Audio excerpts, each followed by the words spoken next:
Gustaría concluir de alguna manera con este tema de la madurez, ¿cierto? ¿Estamos todos aquí? Entonces yo les voy a pedir que por favor tengan allá a la mano, su Biblia, en Romanos capítulo 15.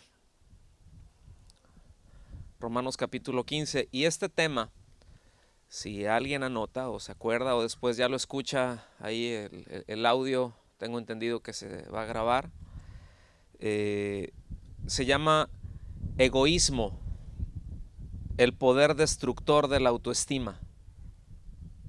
Así se llama, egoísmo, el poder destructor de la autoestima.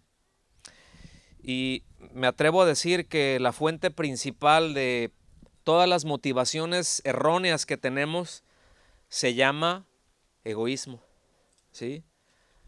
Y egoísmo es una palabra compuesta, es una yuxtapuesta, ¿sí? Su etimología es griega, está por, otra vez, son dos, es una yuxtapuesta, es egos, que es yo, ismo, y tiene que ver con doblarse, tiene que ver con postrarse, es decir, postrarse ante uno mismo.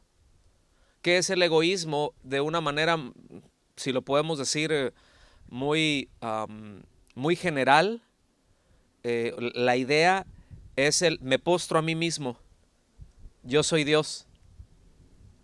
O sea, todo es para mí. Lo mío es mío y si te descuidas, lo tuyo también es mío. ¿Ok?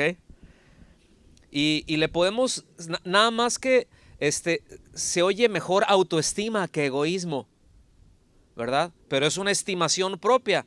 Al menos suena más aceptable. Suena más comercial, ¿cierto? De hecho, suena hasta agradable. Autoestima, ¿verdad? Porque no vemos ningún libro que diga o algún curso para fortalecer el egoísmo, ¿cierto? ¿Alguien ha visto eso? Un curso, ¿verdad? Intensivo de 55 horas para fortalecer el egoísmo, para elevar su egoísmo, pero sí es para elevar su autoestima. Se oye bien. Por cierto, la Biblia no habla en un creyente. Ayer hablábamos de que somos, ¿qué cosa? Discípulos. ¿Tenemos opción o no? No hay opción para un creyente, no hay opción. Si es creyente, debe de ser un discípulo, debe de estar sometido al maestro. Y en cuanto a eso, la Biblia, repito, no habla de autoestima, ¿sí? Habla de autonegación. Digan conmigo, autonegación. ¿Sí? Es decir, a veces hablamos autoestima, quiere decir una estima propia, hablamos de una autosuficiencia, yo soy suficiente, no necesito a nadie, pero cuando hablamos de una autonegación, yo me niego a mí mismo, y eso es de lo que habla la Biblia. ¿Sí? La Biblia habla de gente, por ejemplo, que los amadores de sí mismos, una muy elevada autoestima, ¿sí? Un muy elevado egoísmo es precisamente uno de los rasgos de la gente impía, póngame atención, gente impía que estará dentro de las congregaciones.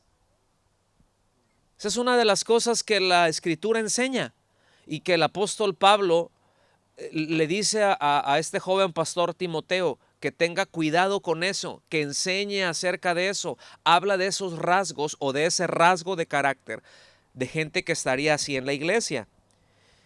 Y bueno, es un tema que en realidad esto da para muchos temas, sin embargo, solamente quiero enfatizar lo que trata el pasaje que vamos a ver ahorita, ¿sí? Es decir, el poder destructor de las relaciones y de la armonía en la iglesia que tiene el egoísmo. O sea, el egoísmo tiene un poder, tiene una capacidad de destruir relaciones, tiene una capacidad de dañar la armonía impresionante. ¿Sí? Porque cada quien empieza, ahora sí que, como decimos ahí en México, cada quien jala agua para su molino. ¿Sí? Nada más todo es para acá. Todo es para acá. Yo no sé si lo conozcan igual, pero hay una herramienta de trabajo del campo o de jardinería que le decimos asadón. que es así, pues uno pega, ¿verdad? Y jala, ¿cierto? Entonces, bueno, eso y a veces como que usamos mucho el asadón, ¿verdad? Le pegamos y jalamos hacia acá, pero creo que tenemos que usar más la pala para allá, ¿sí?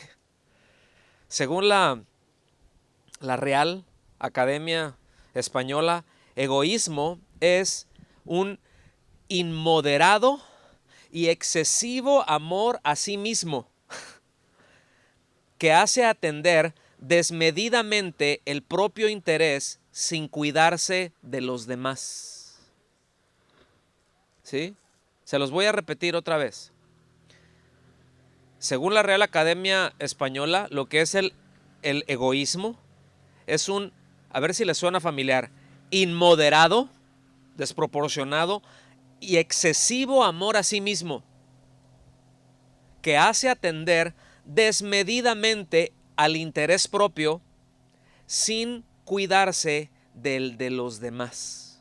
O sea, son solamente mis intereses, es solamente lo que yo quiero, es solamente lo que a mí me interesa, es solamente como yo pienso, solamente lo que yo digo, ¿verdad? Porque como dijimos la otra vez, generalmente siempre tenemos la razón, ¿verdad? O sea, todos los demás están equivocados.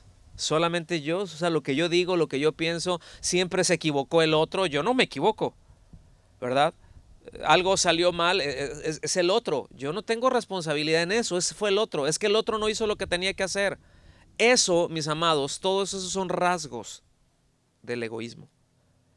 Solamente estoy cuidando mi interés, ¿sí? ¿Sí me explico? O sea, yo debo de salir ileso del asunto.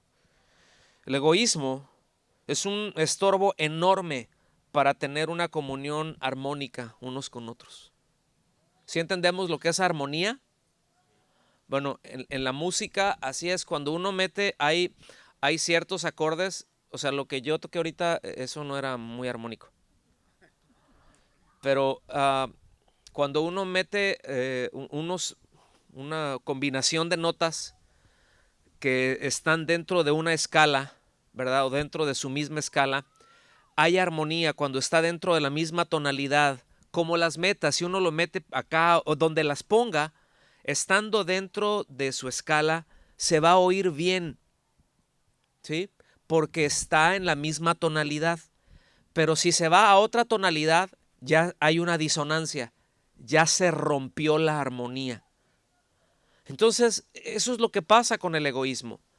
Cuando estamos dentro de la misma escala, por ejemplo en las relaciones, es decir, que estamos siendo gobernados por el amor y que el amor no se interesa en uno mismo. El amor en primera instancia se interesa en dar, no en tomar, ¿se fijan? Porque de tal manera amó Dios que ¿qué hizo? De tal manera amó Dios al mundo que ¿qué hizo? Tomó, ¿no? A ver, porque déjenme ver aquí en la Biblia de la prosperidad. Es que si hay una, ¿sí? Porque de tal manera amó Dios al mundo que les quitó. O amó Dios al mundo que los hizo pactar con él. Amó Dios al mundo que dio a su hijo. ¿Y qué fue lo que dio? Lo mejor que tenía, lo mejor que hay. Dios mismo, Él se dio a sí mismo. ¿Están aquí conmigo? Entonces, abre la puerta a un sinnúmero de factores que imposibilitan toda sana convivencia. Así es el egoísmo. Hay tantas cosas que se le escurren al egoísmo que imposibilitan, que estorban toda sana convivencia. Es terrible, ¿sí? Y es terrible porque es un veneno muy fácil de disfrazar de piedad. Es algo que podemos ponerle una envoltura piadosa, que se vea bien y que sea aceptable. Pablo había escrito que los cristianos no deben de menospreciar o de juzgar a otros. ¿Recuerdan que ya vimos ese tema? ¿Sí? Que el que es fuerte no debe de menospreciar al que es débil, y el que es débil no debe de adelantarse a emitir un juicio condenatorio sobre el otro hermano. ¿Están aquí conmigo? ¿Sí? O sea, Y todos tenemos fortalezas, todos en algunas áreas somos fuertes, pero todos tenemos debilidades. No hay, bueno, yo en lo particular no conozco a alguien que pueda decir, esa es una persona que es fuerte, ¿sí? Que es espiritualmente fuerte, que es maduro en todo y no tiene ninguna debilidad. Si ustedes conocen a alguien así, preséntenmelo, por favor. Yo no lo conozco todavía, ¿sí? O sea, siempre hay áreas en nuestra vida en donde estamos más cortos que en otros. ¿Estamos aquí? Entonces, repito, él previamente a este capítulo, él ya había escrito, ¿verdad?, a los romanos que no deben de menospreciar unos a otros, que no se deben de juzgar unos a otros, que no deben de reprimir la conducta de otros cuando son cuestiones de gustos, cuando son cuestiones de preferencia. Hay cosas que son esenciales, hablamos de eso, que no son negociables, ¿sí? Yo sí quiero reiterar eso. No reprimir conducta por asuntos de criterio o de preferencia personal. Cosas que son moralmente neutras. O sea, y cuando digo de reprimir la conducta, quiero enfatizar en esto porque a veces podemos ir más allá de lo que se dijo. Y estoy diciendo simplemente de no menospreciar o de juzgar a alguien por cuestiones de preferencias o de criterios personales. ¿Están aquí conmigo? Entonces aquí hay otro principio, ¿verdad?, que el apóstol Pablo da para tratar a otros creyentes. Y es de que siempre debemos de seguir el ejemplo del Señor Jesucristo, porque Él es el modelo supremo de toda persona que sirvió a otros. ¿Quién es nuestro modelo? ¿Quién es el maestro? Nosotros somos discípulos. Si nosotros somos discípulos, Él es el maestro, repito, Él es el modelo de todas las cosas y el servicio de eso es. ¿Sí? Él vino, dice, para servir. Él no vino para ser servido. ¿Está bien? Entonces, repito, todos sin duda tenemos áreas fuertes, tenemos áreas débiles, todos tenemos deficiencias de carácter. Dígale al que está a su lado así, volteese y dígale, hola, te hablan. ¿Verdad? No os hagáis, dile. Todos estamos en una continua formación de carácter. Todos estamos creciendo en el conocimiento de la voluntad de Dios, ¿sí? Y crecer en el conocimiento de la voluntad de Dios es para andar conforme es digno de Él.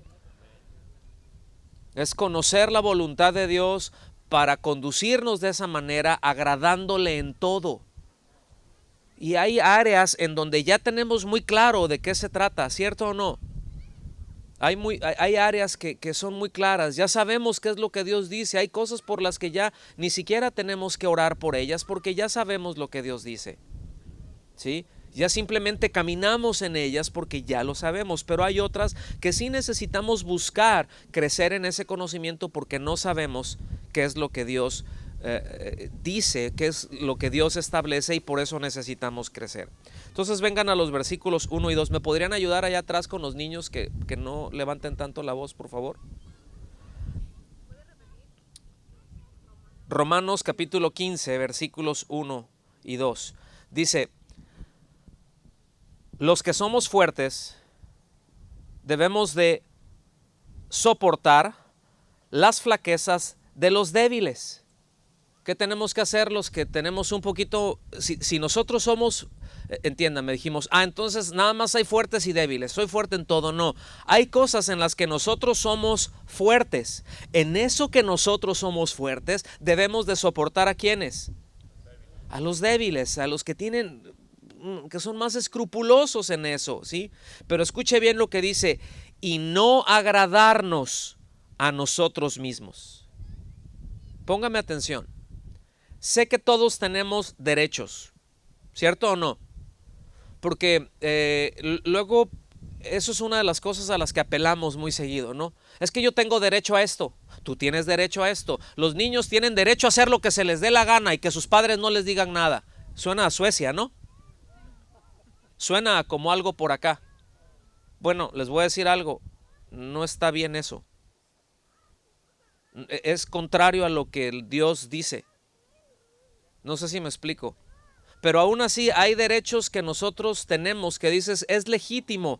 Pero esto que nos está diciendo es que si me tengo que negar a mí mismo a favor de mis hermanos, ¿sí?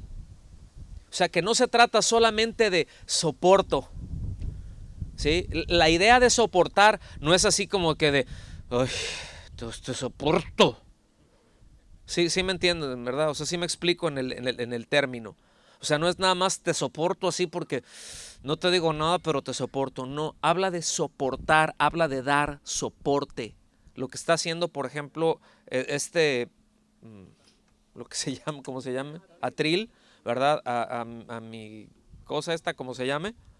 Le está dando un soporte. O sea, puede descansar aquí con plena seguridad de que no se va a caer. ¿Me doy a entender? Eso es lo que nos está diciendo, que los que somos fuertes en un área o en áreas o los que somos fuertes debemos de darle soporte a los que son más débiles, es decir, ayudarlos a que no caigan. ¿Sí? Y eso va a implicar muchas veces que nos tengamos que negar a nosotros mismos, que tengamos que hacer a un lado nuestro propio interés para poder ayudar al otro a sacarlo adelante, ¿sí? Versículo 2 dice, cada uno de nosotros agrade a su prójimo en lo que es bueno para edificación. Escúcheme bien, no quiere decir ese agrade, ay, pues tienes que hacer todo y para darle gusto. Porque hay veces tomamos estas frases, tomamos estas palabras o estas ideas y los demás lo entienden como que pues todos me tienen que subsidiar mis negligencias. Porque soy débil, entonces sopórtame, entonces tolérame. Y no está hablando acerca de eso. Te doy un soporte para que no caigas, pero te tengo que enseñar a que avances y que camines. ¿Cierto o no? ¿Qué hacemos con nuestros niños, por ejemplo, cuando están aprendiendo a caminar? Los levantamos, ¿cierto? O los andamos cargando. Pero cuando empiezan a caminar, los ponemos en el piso, los ponemos en el suelo y les damos de alguna manera un soporte para que no caigan. Los detenemos, pero de alguna forma los estamos ayudando a que no caigan. Póngame ahí, fíjese en eso, porque eso es de lo que está tratando, ¿sí? Pero tú no vas a andar con tu niño de 25 años agarrándole las manitas o aquí el cinturón, ¿verdad? Así como que hay de un pasito, mijito, ¿cierto? O sea, cuando eso pasa, dices, algo no está bien, ¿verdad? O sea, lo ayudas cuando está lastimado, etcétera, etcétera. Pero en condiciones normales, pues ya un niño de 2 años, año y medio, ya andan caminando al año, hay veces a los meses, ya andan corriendo, ¿sí? Entonces, cuando dice, cada uno de nosotros agrade a su prójimo en lo que es bueno para edificación, repito, no quiere decir vivir dándole gusto a los demás, porque eso es imposible.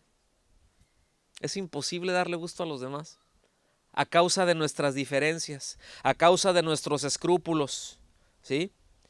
Entonces, agradar a los demás habla de darle soporte y de ayudar en lo que edifique, en lo que ayude a madurar. ¿Está bien? ¿Cuál es mi responsabilidad dentro de la congregación para con mis hermanos? Ayudar a cada uno de mis hermanos, ¿sí? A que crezca en aquellas áreas en donde necesita hacerlo. Pero dices, pastor, pero yo mismo necesito crecer. Efectivamente, ¿sí? Pero ahora sí que todos estamos en el mismo canal y cuando todos estamos en esa misma armonía, que estoy viendo por los intereses de los demás, por lo que los demás necesitan y no por lo que yo quiero o a mí me parece y así lo establezco y ahora que todos hagan igual que yo, ¿sí? Porque así lo hago yo, porque yo así lo hice. Porque yo cuando tenía tanto tiempo ya de estar en Cristo, yo ya lo hacía así. Entonces, ¿por qué? Si yo lo hice así, ¿por qué no lo pueden hacer los demás? ¿Verdad que a veces medimos de esa manera? A veces nosotros solemos medir a los otros por las cosas que nosotros podemos hacer o por la forma en que a nosotros nos gustan las cosas, ¿cierto? ¿Cuántos saben lo que estoy hablando? ¿Sí? Yo, bueno, yo recuerdo que cuando estaba más pequeño, bueno, todavía a la fecha, hay algunas cosas de comer que no me gustan. Por ejemplo, yo estoy convencido que la coliflor no formaba parte del huerto del Edén. Eso ya vino después de la caída, ¿sí? Pero no sé, cuando la están cocinando cruda, igual y no me causa nada, ¿verdad? O sea, pero cuando la están cociendo, suelta, despide un olorcito afuera del huerto del Edén, ¿sí? Porque el huerto, o sea, Edén quiere decir delicia. Entonces no huele a Edén, ¿verdad? Y no sé, si yo percibo ese sabor, uf, o sea, si no lo percibo, me la puedo comer, pero si no lo percibo, no hay problema. El asunto es de que, por ejemplo, luego mi mamá me decía, a ella le gustaba mucho y otros de mis hermanos, ¿verdad? Luego la sacaban del refrigerador y le pegaban una mordida, o la hacía mi mamá en mil maneras. Y yo decía, "Ugh". Y ella me decía, cómelo, es muy bueno. Me decía, no seas tonto. Y yo decía, ¿pero por qué? Pues sí, pues no me gusta. ¿Sí me explico? Ahora, no estoy virtiendo un trauma que tuve, ¿eh? Ya lo superé. Digo, nada más para que no digan ahí, porque hay dos, tres que me andan autoanalizando, ¿verdad? O psicoanalizando. No, no, no. La palabra clave aquí, o el verbo clave, es agradar. En este parte del pasaje, la palabra clave aquí es agradar. Es la palabra griega aresco, que primariamente quiere decir satisfacer. Quiere decir o indica una conducta aceptable. ¿Sí? Es decir, que mi conducta para con los demás que son débiles, ¿sí?, sea aceptable. La pregunta es, ¿aceptable para quién? Es aceptable para Dios. ¿Qué es lo que Dios acepta? Lo que es bueno para los demás. Mi actitud, mi conducta. Entonces, al decirnos que no debemos de agradarnos a nosotros mismos, sino agradar a nuestro prójimo en lo que es bueno, establece una conducta que manifiesta un servicio desprovisto, que no tiene nada que ver con un interés propio, ¿sí? Habla de una actitud que se traduce en cosas muy concretas. Vengan conmigo, por favor, a Filipenses capítulo 2, versículos del 1 al 5. Filipenses 2, versículos 1 al 5. Yo se los voy a leer en la versión Reina Valera 95. Puede que haya una muy pequeña variación ahí en cuanto a las palabras que se dicen, muy leve. Dice, por tanto, si algún consuelo en Cristo, si algún estímulo de amor, si alguna comunión del Espíritu, si algún afecto entrañable, si alguna misericordia, yo quiero que noten cómo todas estas son frases condicionales. Sí, sí, esto, sí, esto otro, sí, sí. ¿Están aquí? Dice, completad mi gozo. O sea, si eso existe, dice, completen mi gozo, sintiendo lo mismo. Póngame atención, sentir lo mismo no está hablando de sentimientos, no está hablando de un yo siento. La palabra aquí donde nos dice sintiendo lo mismo es la palabra froneo. Y esto quiere decir fijar el pensamiento. Quiere decir fijar el pensamiento, ¿sí? Fijar la mente, tener una determinación. Entonces, lo podríamos leer de esta manera. Completen mi gozo, ¿sí? Tomando las mismas determinaciones, ¿sí? ¿De qué? Vamos a ver. Dice, teniendo el mismo amor, unánimes, sintiendo, y lo repite, sintiendo una misma cosa. En el mismo versículo repite la misma frase dos veces. O sea, nuestros pensamientos. Ayer nos enseñaba Rocío acerca de esto, de lo importante que es el fijar los pensamientos, ¿sí? Cómo nuestros pensamientos luego están súper amoldados al mundo, ¿sí? Muchos de nuestros bloques mentales nosotros medimos mucho de acuerdo a cómo el mundo se mueve y eso lo queremos traducir a la iglesia y luego agarramos un poquito de Biblia y agarramos un poquito de mundo, lo metemos en una licuadora, le hacemos y sacamos un cóctel muy raro de todo eso, ¿sí? Y que tiene conductas que luego no tienen que ver, ¿cierto?, con lo que la palabra establece. Entonces dice, fíjense en el versículo 3, nada hagáis por rivalidad o por vanidad, antes bien con humildad, estimando cada uno a los demás como a superiores a él mismo. Póngame atención en esto que les voy a decir. Sí, póngame atención en esto que les voy a decir. ¿A quiénes usualmente respetamos nosotros? Decimos, ok, yo respeto a todos, ¿sí? Pero normalmente, ¿a quién respetas? Porque no está diciendo que los demás son superiores a nosotros, no está diciendo así. No hay nadie que sea superior, pero dice que los consideremos, que los estimemos, que les demos una estima, dice, como superiores a él mismo. Porque si nosotros, por ejemplo, en una empresa, ¿cuántos son empleados? ¿Me ayudan con los niños? ¿Serían tan amables? Es que en verdad no es payasada, pero me distrae un poco. ¿Cuántos de los que están aquí son empleados? A ver, levanten su mano.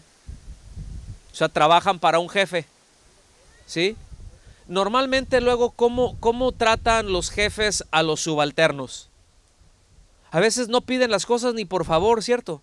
A veces, hey, oye, tú haz esto, hey, tú haz aquello, así, asado, pum, pum, ¿verdad? Porque soy su jefe. Pero cuando llega el jefe del jefe, ¿cómo le habla el jefe del jefe? Al jefe, a su jefe. Le dice, hey, tú, eso. ¿Le hace también así? ¿Cómo le hace? Buenas tardes, señor, ¿cómo está usted? Oh, sí, lo que quiera, ¿verdad? Y lo que está diciendo es de que nos consideremos los unos a los otros como superiores. No, os repito, no es que seamos, nadie es superior a nadie. El pastor no es superior a las ovejas. Las ovejas no son superiores al pastor, somos iguales. Hemos dicho que simplemente tenemos una responsabilidad distinta. ¿Y cómo nos tenemos que tratar? ¿Por qué como superiores? Porque esa es la actitud que si nosotros tenemos para con los demás, les vamos a poder servir sin ningún problema. Los vamos a tratar sin ningún problema, con más respeto. Y eso también incluye a los niños, ¿sabe? Por eso la Escritura nos habla acerca de eso, ¿sí? Quiero hacer un paréntesis con respecto a los niños. La importancia que tienen los niños dentro de la iglesia. Es el hecho de poderles enseñar la palabra de Dios. Que haya maestros preparados para enseñarles la palabra de Dios, no para entretenerlos. ¿Sí? No para entretenerlos. Los niños deben de tener muy buenos maestros, deben de tener de los mejores maestros en la escuela, o sea, en la iglesia, deben de ser de los mejores. De las personas más comprometidas, de los más dedicados, ellos deben de estar con los niños, porque ellos son los que van a ser un ejemplo y son los que están formando conducta en ellos, de alguna manera. ¿Me está poniendo atención con esto? No es para entretenerlos, es para enseñarles, ¿sí? Entonces, dicho sea de paso, platique con la pastora Carolina, ¿sí? Porque hacen falta maestros en la iglesia. Hacen falta buenos maestros comprometidos que consideren a los niños como superiores. O sea, no vengo a que me cuiden a los chamacos, sino yo vengo a cuidarlos a ellos. Vengo a invertirles de mi vida, ¿sí? Para que ellos crezcan bien sólidos. Al menos pónganlo en oración. ¿Lo va a hacer? Ok. Dice, no busquéis vuestro propio provecho, sino el de los demás. Fíjate. ¿Sí? Haya pues en vosotros este sentir, es decir, esta manera de pensar que hubo también en Cristo. ¿Cuál manera de pensar hubo en Cristo? Que no buscó su propio provecho, sino buscó el provecho de los demás. Porque Él se despojó a sí mismo. Ahorita lo vamos a ver allá adelante. Déjenme, les voy a leer este mismo pasaje en la Nueva Traducción Viviente. Ponga atención. Dice, ¿hay algún estímulo en pertenecer a Cristo? ¿Existe algún consuelo en su amor? ¿Usted qué piensa? Dice, ¿tenemos en conjunto alguna comunión en el Espíritu? ¿Tienen ustedes un corazón tierno y compasivo? Versículo 2. Entonces, háganme verdaderamente feliz poniéndose de acuerdo de todo corazón entre ustedes. ¿Qué tenemos que hacer? Ponernos de acuerdo. ¿Sabes cuál es el problema de muchos problemas que existen, muchas desavenencias, y luego en la congregación? La falta de acuerdo, malos entendidos, ¿verdad? A veces entramos en un diálogo en donde uno es sordo y el otro es mudo y no se entiende. Entonces, para mí, esta versión me gustó mucho, me quedó muy claro. Pónganse de acuerdo, ¿sí?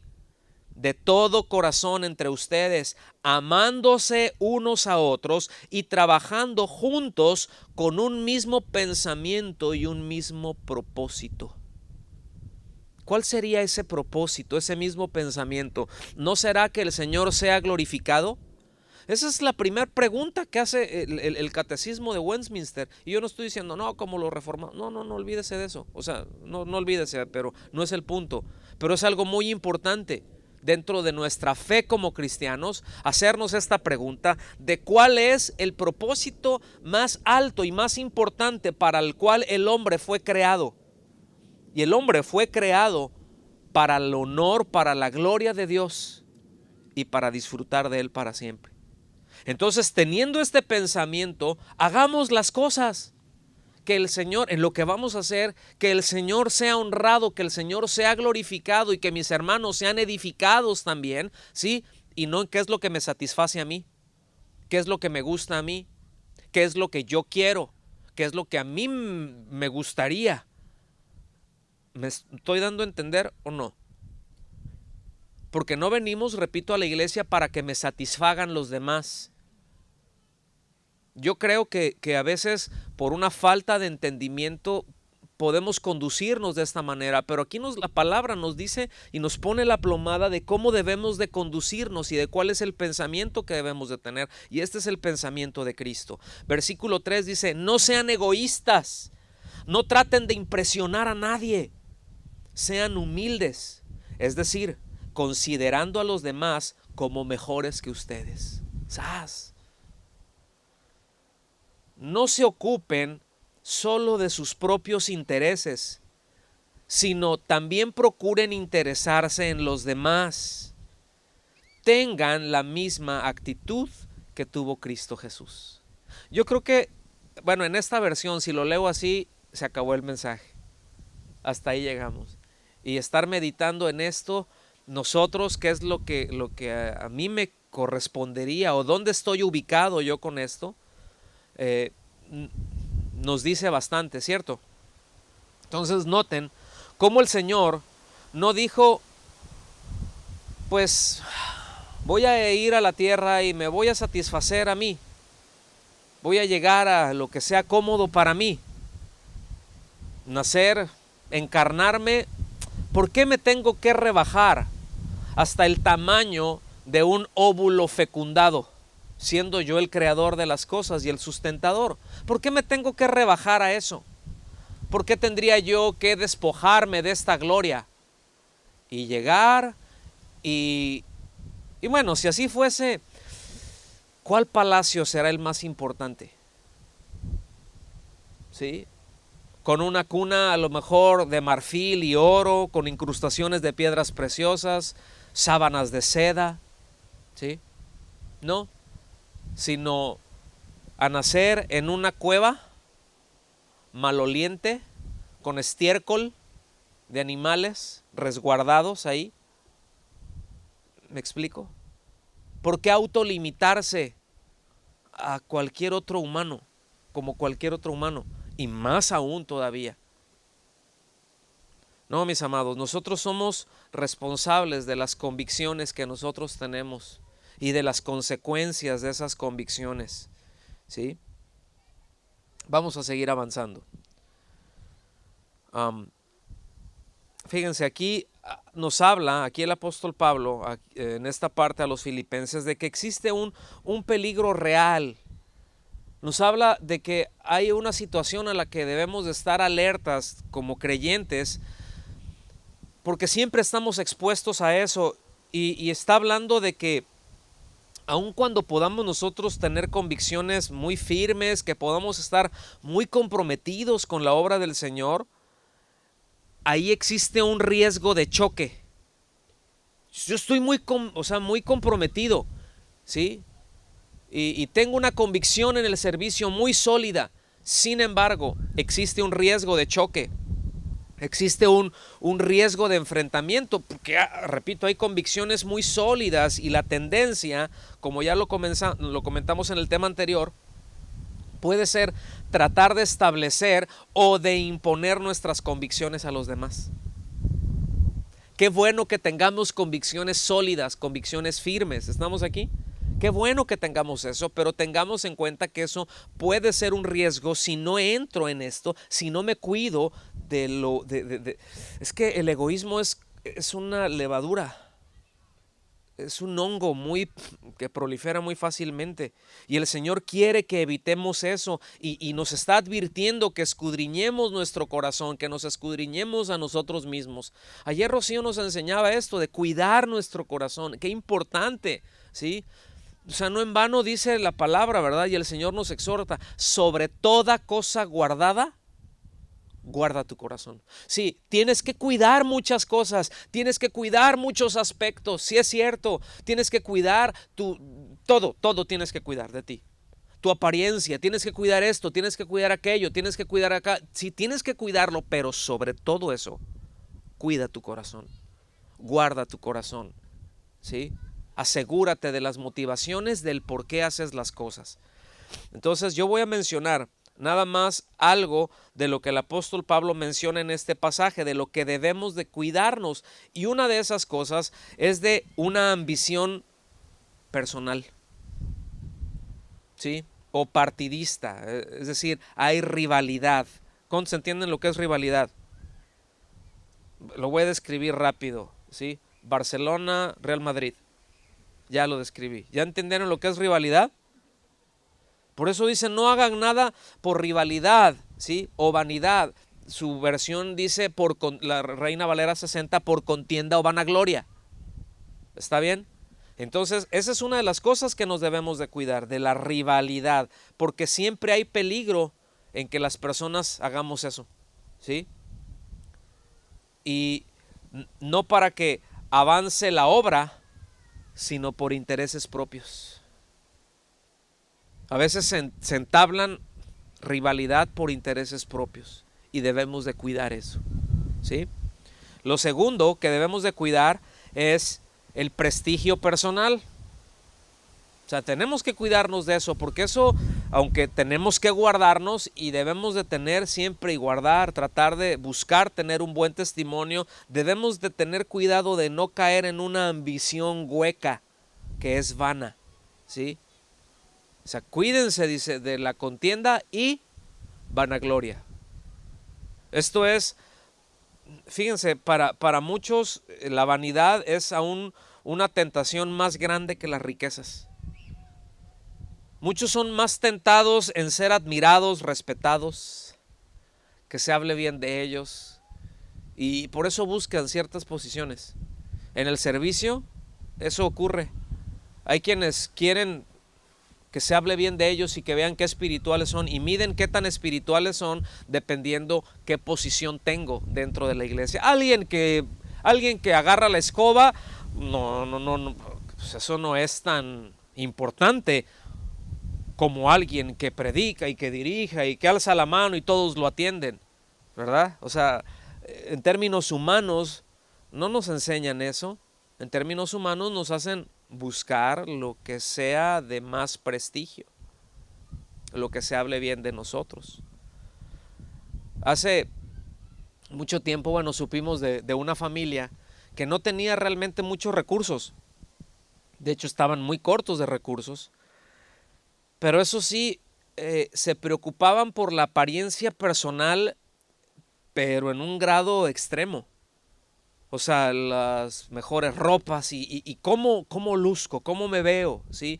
Buenas ropas y le metían mucho dinero a eso. Y alguien les dijo, oye, pero andaban pidiendo prestado por todos lados, ¿no? Oye, pues se me hace como que está desbalanceado aquí el asunto y sería bueno que consideraras pues mejor el alimentarte, ¿no? Porque te abres y el refrigerador está vacío. O sea, que sea para echarte un taco, ¿no? Algo ahí.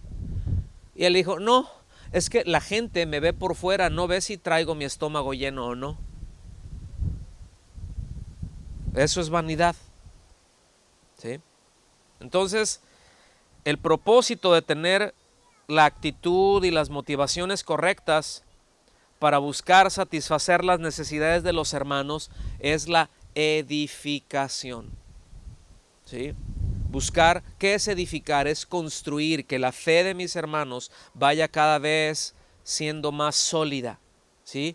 Que esa casa de Dios, que somos nosotros, la Biblia nos dice que somos como piedras vivas, ¿sí? Y algo que está vivo come, ¿cierto? ¿Cuántos ya están esperando la grilada? Les dicen, ¿verdad? Sí, porque ya veo que 2, 3 me empiezan a ver con... Veo que tienen hambre y no es de la palabra de Dios. Sí, entonces es la edificación y esa edificación nosotros estamos conscientes que resulta en la exaltación del Hijo de Dios, en que el Hijo de Dios se ha exaltado, en que Cristo se ha exaltado. Es decir, yo tengo el propósito y vivo para que los demás crezcan, porque eso glorifica a Dios, porque ese es el propósito número 1 para el cual yo fui creado. ¿Sí? Dígale al que está a su lado, fuiste creado para la gloria de Dios, para el honor de Dios. Pero dígale, no se me quede viendo. Fuiste creado, ¿sí? Fuiste creado para que el Señor sea exaltado. Para eso fuimos creados. No hay un propósito más alto. No fuimos creados para casarnos con una linda esposa, tener lindos hijos, mandarlos a una linda escuela, tener una linda casa, tener un lindo carro y tener unas lindas vacaciones y todo lindo, qué lindo. Bueno, qué lindo que tengamos eso. Yo tengo una linda esposa, tengo un lindo hijo, pero no vivo para eso. Esas son añadiduras, ¿sí? O sea, vivimos para la gloria de Dios. ¿Está bien? Versículo 3 de Romanos 15. Porque ni aun Cristo se agradó a sí mismo. Si Él es nuestro ejemplo, ¿sí? Él es nuestro ejemplo. Ni aun Cristo, dice, se agradó a sí mismo. Dice, antes bien, o sea, todo lo contrario. Dice, como está escrito. Escuche bien, aquí está tomando un pasaje del Antiguo Testamento. Dice, los vituperios de los que te vituperaban cayeron sobre mí. O sea, es el Hijo de Dios diciéndole al Padre, los insultos con los que te insultaban cayeron sobre mí. Fíjate. ¿Por qué? Por no agradarse a sí mismo. Insultaron al Hijo. ¿Sí? Todos los insultos sobre Dios cayeron sobre el Hijo. Y Él decidió no agradarse. ¿A cuánto les gusta que los insulten? ¿A cuánto les gusta que hablen mal de ellos? ¿Sí? ¿A cuántos nos gusta que digan cosas que no son ciertas de nosotros? ¿A cuánto nos gusta que se hablen chismes acerca de nosotros? Nos gusta que se hablen buenas cosas, ¿cierto? Oh, mira, oh, tremendo, oh, sí, sí, sí, sí, sí. ¿Sí? Pero no nos gusta, o sea, y no nos gusta que nos comparen, o no nos gusta que nos confundan, o no nos gusta que nos cuenten entre los inicuos, ¿verdad? Ah, estos son tremendos rufianes. Ah, sí, ahí andaba fulano de tal con ellos, el hermano fulano de tal. No nos gusta eso. Bueno, el Señor no se agradó a sí mismo y Él fue contado entre los inicuos. Él fue crucificado entre 2 ladrones. Fue, o sea, como que lo pusieron en medio de eso. ¿Lo alcanza a ver? Entonces, el propósito de la cita que trae aquí el apóstol Pablo es precisamente indicar los extremos a los cuales Cristo llegó en lugar de complacerse a sí mismo. ¿Sí? Entonces, pónganme atención. Si Él, a causa del pecado del hombre, estaba dispuesto a llevar como uno de los elementos más tremendos de sus sufrimientos la concentración del aborrecimiento de Dios de todos los hombres, o sea, como todos los hombres odian a Dios, el hombre natural que aborrece a Dios, él llevó, es decir, él tomó eso para él mismo, ¿sí? Toda la vanidad, toda su insensata y despectiva insolencia para con Dios, ¿sí? Pues qué absurdo es que, y qué ingratos seríamos nosotros si no pudiéramos renunciar a una gratificación personal para edificar a los demás. Eso debe de ser un ejercicio de nuestra libertad. Sí, es que yo tengo la libertad de hacer esto. Bueno, sí, pero mejor voy a restringir esa libertad para edificar a mi hermano. Es que yo me quisiera quedar un poco más tiempo en la cama el domingo. Porque toda la semana trabajo mucho. ¿Cuántos trabajan mucho?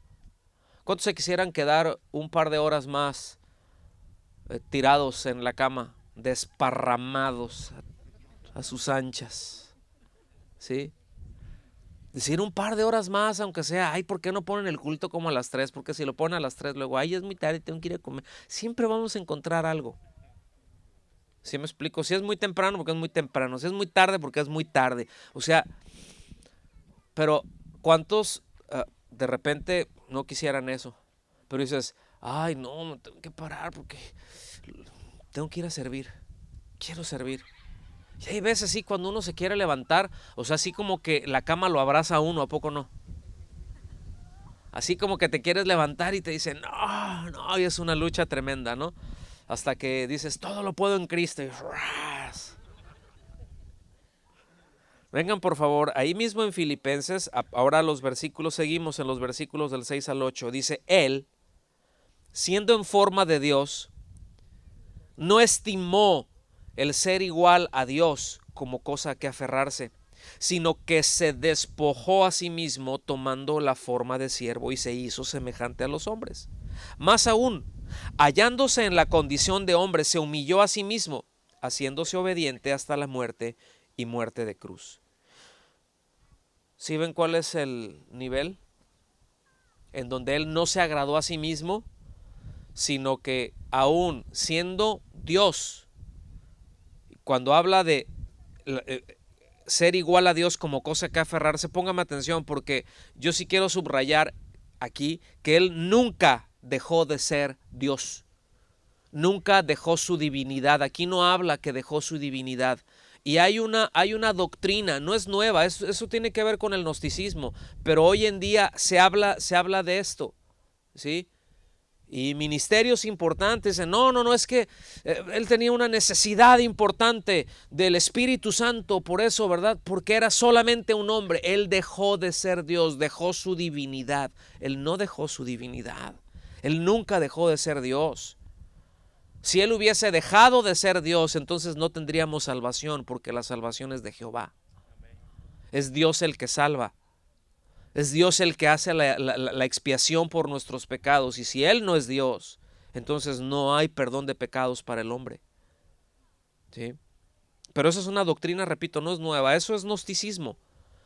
Pero aquí no está diciendo que Él dejó de ser Dios, sino que no se aferró a la gloria de estar ahí en el cielo, porque están de acuerdo que allá en el cielo, del cielo, de su gloria a la tierra, hay un bajón.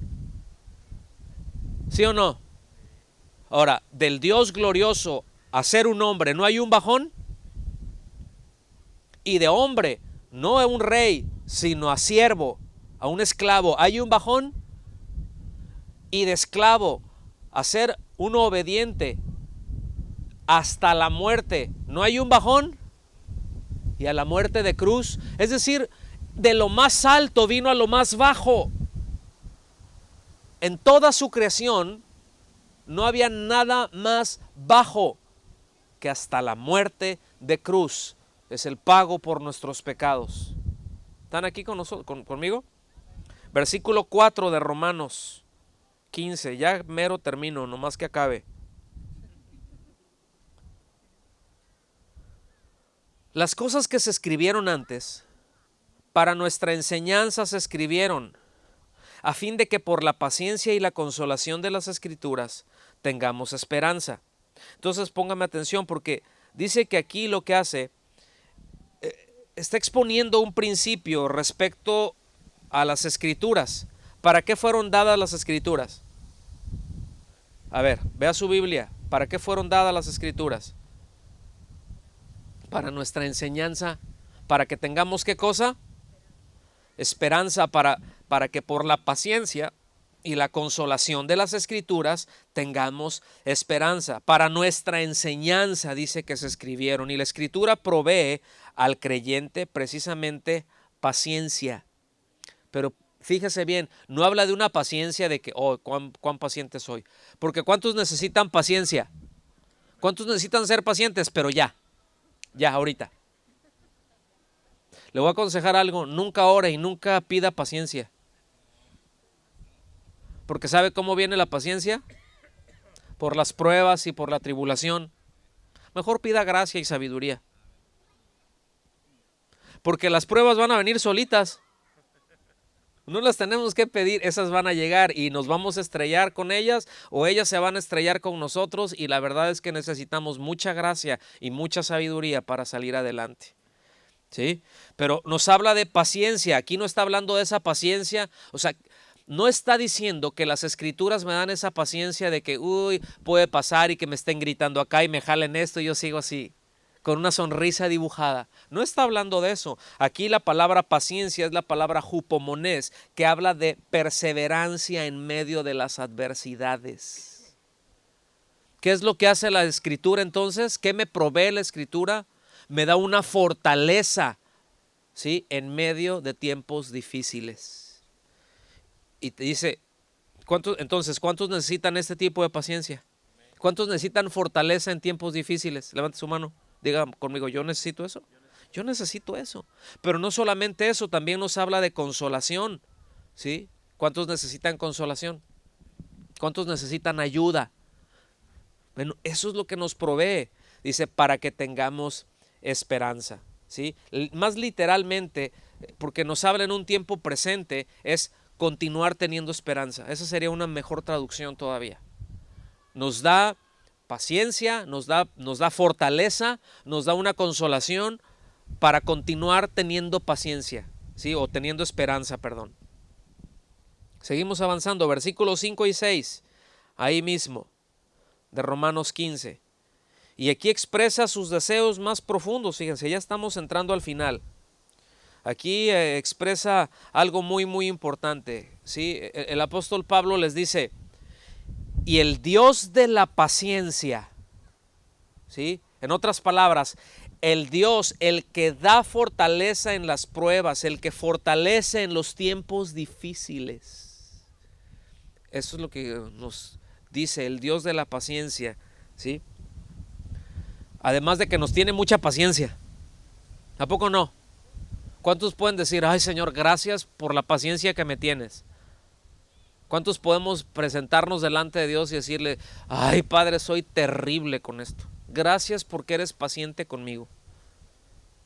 Ustedes se imaginan que Dios, y esto yo hablo aquí porque no es precisamente una virtud mía el ser paciente, debo de reconocerlo, ¿sí?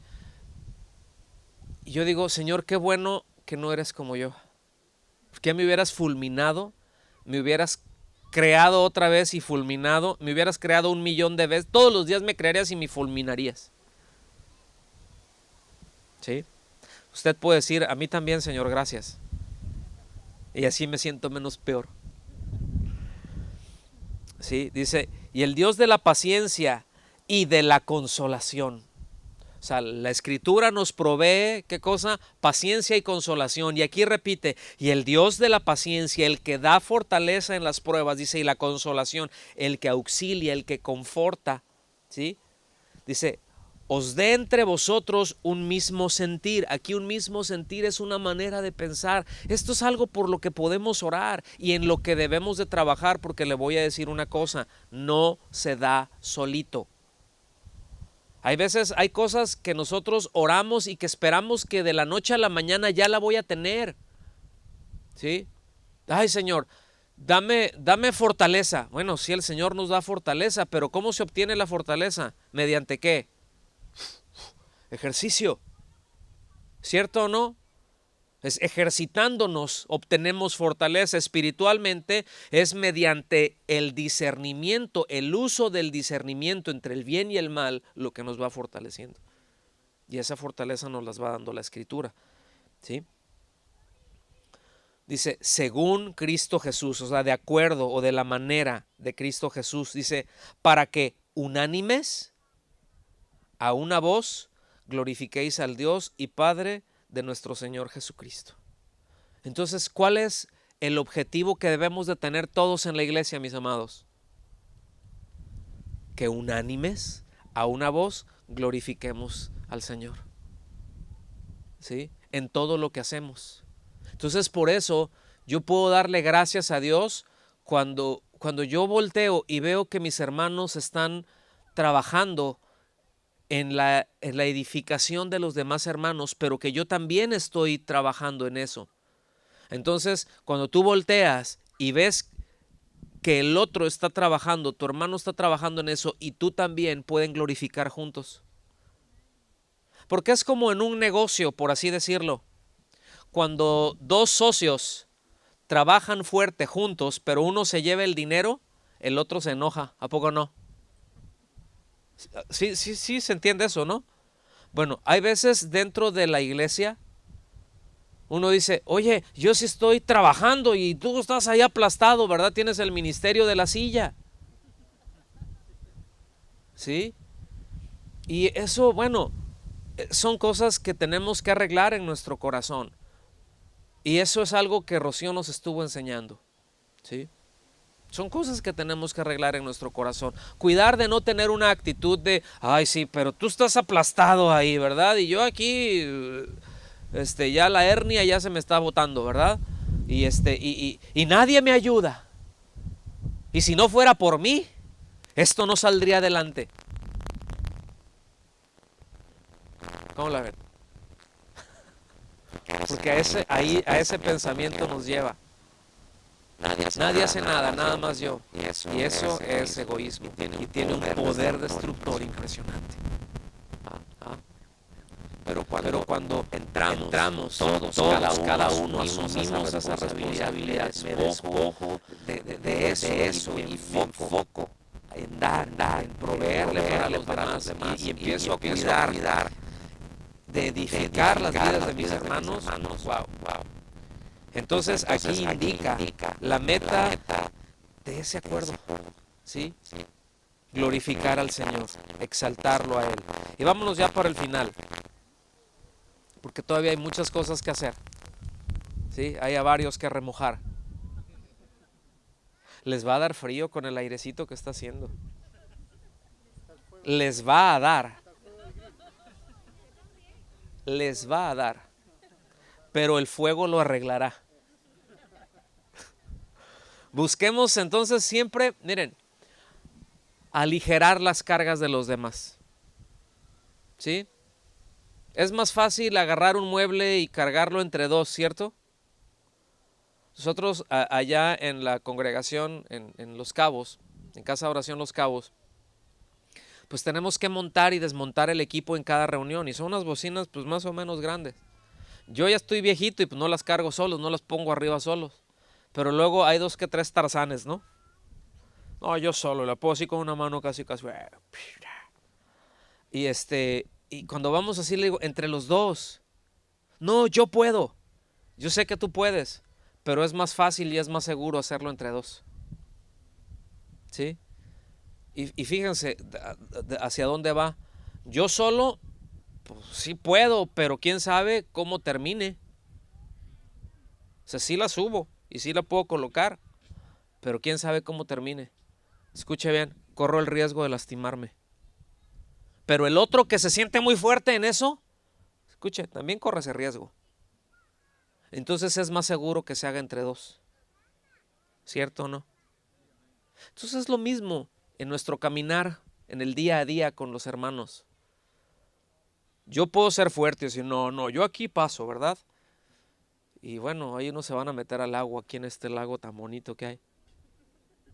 Se van a meter.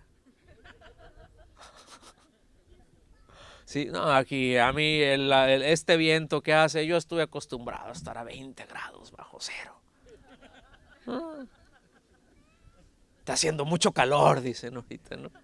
Ok, sí, pero es mejor ya cuando así, que salga así alguien con tu toallita rápido, ¿no?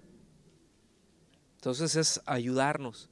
Pero, o sea, donde voy en nuestro caminar con el Señor, en nuestro día a día, es más fácil siempre si lo hacemos sabiendo que hay soportes en nuestra vida. Es más seguro. Eso es lo que proveen los soportes, da seguridad, da descanso, da fortaleza, podemos hacer más, se puede potencializar. Y ese es el punto. Y yo les quiero animar a eso, mis amados. Yo les quiero animar a eso, ¿sí? O sea, que como congregación se enfoquen en eso, por favor. Edifíquense mutuamente, anímense mutuamente, sírvanse los unos a los otros, ¿sí? Tengan en mente el pensamiento que tuvo Cristo. Él no vino a servirse, Él vino a servirnos, que nosotros estemos ahí para servir a nuestros hermanos, ¿sí? Saber que hay gente fuerte y que hay gente débil y que el que está fuerte no está al 100, tiene áreas débiles y a lo mejor él es fuerte pero tiene áreas débiles y a lo mejor yo soy débil, pero en algunas partes donde él es débil yo soy fuerte y ahí voy a presentar mi soporte. ¿Me doy a entender? Entonces, este pasaje nos debe de despertar la mente a la meditación, ¿sí? Y el corazón a la adoración, fíjense. Porque es que Él se glorifique. Es que Él se glorifique y que en cada reunión podamos tener eso. En cada reunión podamos llegar, darle gracias a Dios con una facilidad y poder adorarlo con mucha naturalidad. ¿Está bien?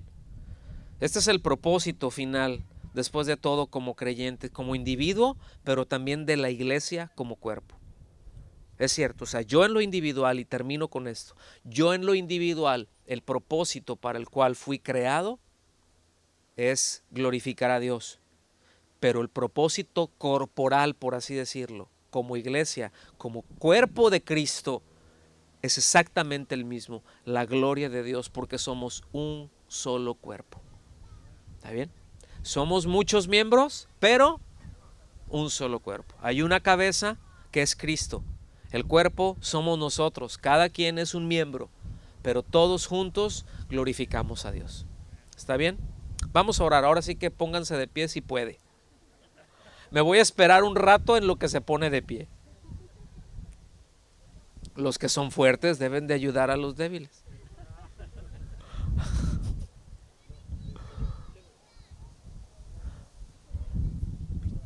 Acompáñenme a orar. ¿Sí? ¿Está bien? Señor, muchas gracias por tu bondad, por tu fidelidad. Y Padre, queremos abrazar un compromiso y abrazar la determinación de que tú seas glorificado. ¿Cuántos desean eso? ¿Cuántos quieren abrazar con todo su corazón esa determinación? Señor, que tú seas glorificado. ¿Sí lo pueden abrazar? ¿Sí quieren hacer eso? Decir, Señor, que tú seas glorificado en todo, en todas las cosas que tú haces, tú sé glorificado, tú recibes siempre el honor en todas las cosas, Señor, recibe tú la gloria y que como individuo, Señor, haya un sentir en mí, una manera de pensar, de edificar a mis hermanos, que haya una determinación en mi mente y en mi corazón, de servir, de ayudar, de dar soporte, de dar fortaleza a cada uno de mis hermanos, con el propósito siempre de que tú seas exaltado, de que tu nombre sea glorificado por encima de todos, por encima de todo, Señor. Tú glorifícate, tú recibe el honor en medio nuestro, Señor, y te damos gracias por tu presencia en medio de nosotros y gracias por este tiempo que nos permites tener una reunión, Señor, donde te adoramos y donde podemos ir a tu palabra en medio de tu creación, de algo tan maravilloso. Gracias por el privilegio que nos das, Señor. en el nombre de Jesús. Amén. Que Dios los bendiga, mis amados.